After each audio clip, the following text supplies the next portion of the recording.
अस्सलाम वालेकुम। आज हम बनाने जा रहे हैं वाइट मटन कढ़ाई। इसमें ऑयल में आपने सारी स्पाइसेस डाल के, खड़े मसाले डाल के, उसके बाद आपने प्याज डाल देना है और उसके बाद आपने लहसुन अदरक का पेस्ट और गोश्त ऐड कर देना है और अच्छी तरह से उसको भून लेना है। फिर उसके बाद आपने इसमें पानी ऐड करके और नमक ऐड करके प्रेशर कुक करना है फॉर 20 मिनट्स।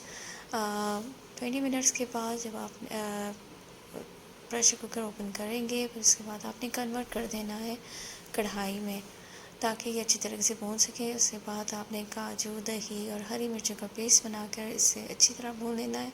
फिर उसके बाद गरम मसाला पाउडर, ज़ीरा पाउडर, काली मिर्चें और कोरिएंडर पाउडर आपने ऐड कर देना है। फिर इसके बाद आपने इसमें थोड़ा सा पानी ऐड कर देना है और कवर कर देना है 5 मिनट के लिए।